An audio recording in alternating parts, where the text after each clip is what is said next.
Murder case में एक big breaking आ गई। मेजर स्टोरी है ये। श्रद्धा हत्याकांड में अब तक का सबसे बड़ा खुलासा। सीएफएसएल की रिपोर्ट में पुष्टि हो गई है। महरौली के जंगलों से बरामद हड्डियां श्रद्धा की हैं। डीएनए रिपोर्ट मैच हो गई है। श्रद्धा के पिता के डीएनए से मैच हुई हैं बरामद हड्डियां।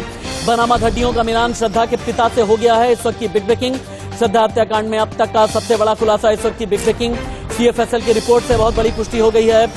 जो महरौली यानी कुतुब मीनार के आसपास के जो जंगल हैं वहां से जो हड्डियां मिली हैं उनका डीएनए मैच हो गया है। महरौली के जंगलों से बरामद हड्डियां श्रद्धा की हैं। ये सीएफएसएल रिपोर्ट में पता चल गया है। डीएनए मैच हो गया है। पिता के साथ में श्रद्धा का डीएनए हो गया मैच। श्रद्धा के पिता के डीएनए से मैच हो गई हैं बरामद हड्डियां। आरोपी आफ्ताब की निशानदेही पर जो हड्डियां बरामद हुई थी, जो जिस्म के टुकड़े बरामद हुए थे, 18 दिन तक आफ्ताब ने श्रद्धा के शरीर के 35 टुकड़े अलग अलग जगह फेंके। श्रद्धा के पिता के डीएनए सैंपल से ये मैच हो गया है। महरौली और गुरुग्राम के जंगल से हड्डियां मिली थी अलग अलग वक्त पर। पुलिस तफ्तीश की ये तस्वीरें भी हम आपको दिखा रहे हैं जो लगभग 20 दिन पहले की तस्वीरें हैं। श्रद्धा हत्याकांड में अब तक का सबसे बड़ा खुलासा। नवीन निशांत इंडिया न्यूज संवाददाता दिल्ली से लाइव रिपोर्टिंग कर रहे हैं। नवीन निशांत, डीएनए मैच हो गया है। महरौली गुरुग्राम के जंगल से जो हड्डियां मिली हैं श्रद्धा की हैं। आरोपी आफ्ताब की निशानदेही पर जो हड्डियां मिली थी श्रद्धा के पिता के साथ में मैच हो गई हैं। सीएफएसएल रिपोर्ट और क्या कहती है?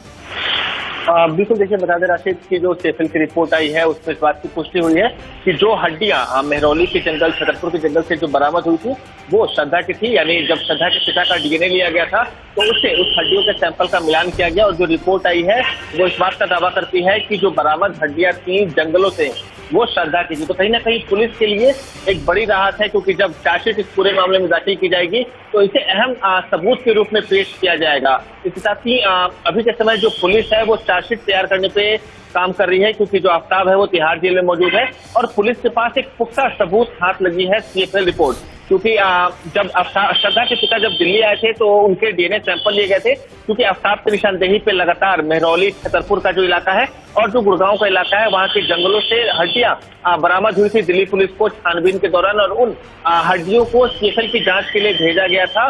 साथ ही साथ जो श्रद्धा के पिता का डीएनए सैंपल भेजा गया था ताकि ये पता लगाया जा सके कि क्या जो बरामद हड्डियां हैं वो श्रद्धा की हैं या फिर किसी और की। लेकिन एक लंबे इंतजार के बाद जो सैंपल की जो रिजल्ट है वो आ चुका है और उसमें इस बात की पुष्टि हुई है कि वो जो बरामद हड्डियां हैं वो श्रद्धा की नवीन निशांत, सीएफएसएल रिपोर्ट में जो हड्डियों के बारे में पता चला है कि डीएनए मैच हो गया है, क्या ये माना जाए कि आगे आने वाले वक्त में अब आफ्ताब के लिए मुश्किलें बहुत ज्यादा बढ़ गई हैं? क्योंकि बीच बीच में आफ्ताब अपना माइंड गेम खेलने की कोशिश भी कर रहा था और ये बताने की और ये साबित करने की कोशिश कर रहा था कि कत्ल उसने श्रद्धा का नहीं किया है बल्कि उसे ट्रैप किया जा रहा है। इस तरह से भी कई बार उसने कभी पॉलीग्राफ टेस्ट में, कभी नार्को टेस्ट में उसने कंफ्यूज करने की कोशिश की थी। बिल्कुल से देखिए, कहीं ना कहीं बहुत बड़ी उपलब्धि है पुलिस के लिए, क्योंकि एविडेंस उनके पास अब है, पुख्ता एविडेंस कह सकते हैं, क्योंकि सीएफएसएल की रिपोर्ट है, कोर्ट में भी स्वीकार्य होती है और कहीं ना कहीं पुलिस के लिए बहुत बड़ी एविडेंस है। जब चार्जशीट इस पूरे मामले में फाइल की जाएगी तो पुलिस निश्चित रूप से इस एविडेंस को प्रमुखता से चार्जशीट में शामिल करेगी, क्योंकि जिस प्रकार से आफ्ताब लगातार माइंड गेम खेला था, चाहे वो नार्को हो चाहे पॉलीग्राफ टेस्ट हो, वो लगातार पुलिस को गुमराह कर रहा था। एक ट्रेंड शातिर अपराधी की तरह बिहेव कर रहा था, बार बार वो लोगों को बरगलाने की कोशिश कर रहा था, बार बार खुद को पागल साबित करने की कोशिश कर रहा था। तो पुलिस के सामने ये चुनौती थी कि कोई पुख्ता सबूत पुलिस के हाथ लगे ताकि आफ्ताब को दोषी साबित किया जा सके। लेकिन अब जब सीएफएसएल की रिपोर्ट आ गई है, डीएनए सैंपलिंग की रिपोर्ट आ गई है, तो पुलिस के सामने अभी के समय बहुत बड़ी उपलब्धि है। पुलिस के हाथ पुख्ता सबूत लग गए हैं। दिल्ली पुलिस के लिए बहुत बड़ी अचीवमेंट है, चूंकि डीएनए रिपोर्ट आ गई है। सीएफएसएल रिपोर्ट में यह पता चला है कि श्रद्धा के पिता के साथ में जो बरामद हड्डियां हैं वो डीएनए मैच हो गया है। इसका मतलब यह है कि आफ्ताब की निशानदेही पर जो हड्डियां मिली हैं उसका डीएनए मैच हो गया है। इसका मतलब यह है कि आफ्ताब को कसूरवार साबित करने के लिए, आफ्ताब को दोषी साबित करने के लिए जो मिसिंग एविडेंस थे या मिसिंग लिंक था, ये दिल्ली पुलिस को मिल गया है। लेकिन ये बताएं, चूंकि हड्डियों के 35 टुकड़े या जिस्म के 35 टुकड़े के बारे में पता नहीं चला था, बाकी टुकड़ों के बारे में क्या दिल्ली पुलिस अभी तक कुछ बता पाने में सक्षम है?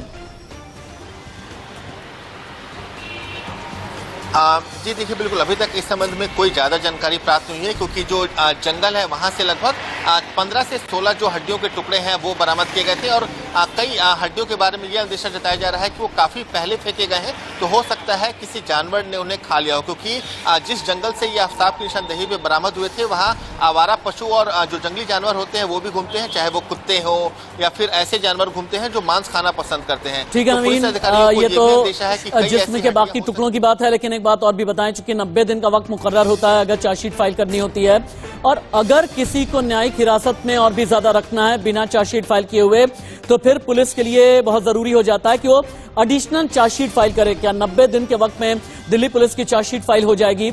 और कितना दिन इन्वेस्टिगेशन का अभी तक बीत चुका है?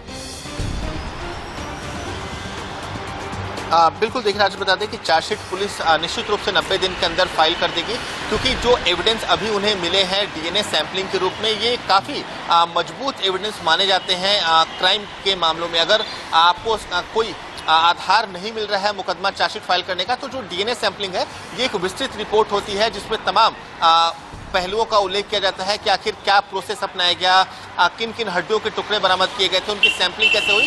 तो पुलिस निश्चित रूप से इसे चार्जशीट में आधार बनाएगी और निश्चित रूप से 90 दिन के अंदर जो है इस पूरे मामले में चार्जशीट दाखिल की जाएगी, क्योंकि जो दिल्ली पुलिस के कमिश्नर हैं उन्होंने खुद इस पूरे मामले की मॉनिटरिंग की थी। लगातार जो वरिष्ठ अधिकारी थे वो मेहरौली थाने से लेकर जो मेहरौली का जंगल है वहां तक उन्होंने पूरे दिन और रात उन्होंने कैंप किया था। आफ्ताब के घर पर उन्होंने कैंप किया था। और नवीन शाम, मैं इससे पहले कि ब्रेक पर जाऊं, एक बार फिर से विस्तृत तरीके से आप ये बता दें कि अभी तक श्रद्धा मर्डर केस में क्या क्या हुआ है, सीएफएसएल रिपोर्ट क्या कहती है, डीएनए का मिलान कैसे, हड्डियों के डीएनए का जो मिलान है वो कैसे श्रद्धा के पिता के साथ में मैच हुआ है, तिहाड़ जेल के अंदर क्या चल रहा है, तिहाड़ जेल के अंदर आफ्ताब क्या कर रहा है, बाहर पुलिस चार्जशीट फाइल करने में अभी तक का डेवलपमेंट क्या क्या है, इसके बारे में एक बार बताएं, उसके बाद मुझे ब्रेक लेना है।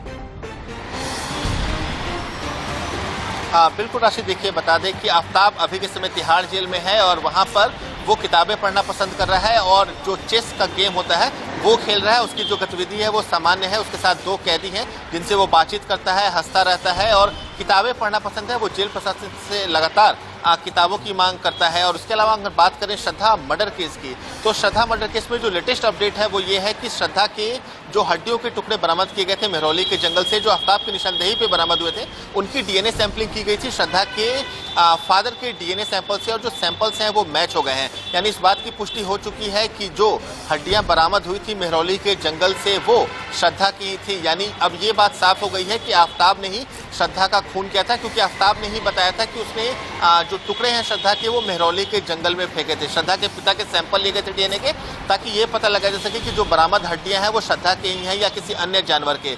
इस पूरे मामले में पुलिस जो है वो लगातार चार्जशीट की तैयारी कर रही है। साइंटिफिक तरीके से पूरे मामले की जांच की गई थी।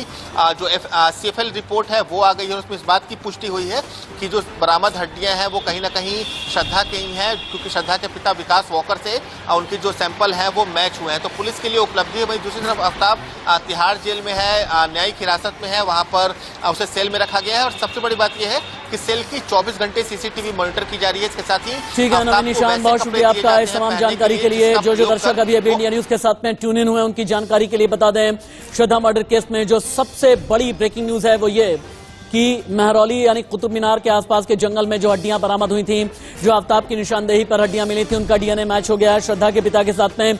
इसका मतलब यह है कि दोषी सिद्ध करने में आफ्ताब को अब बहुत ही ज्यादा आगे का रास्ता क्लियर हो गया है दिल्ली पुलिस के लिए।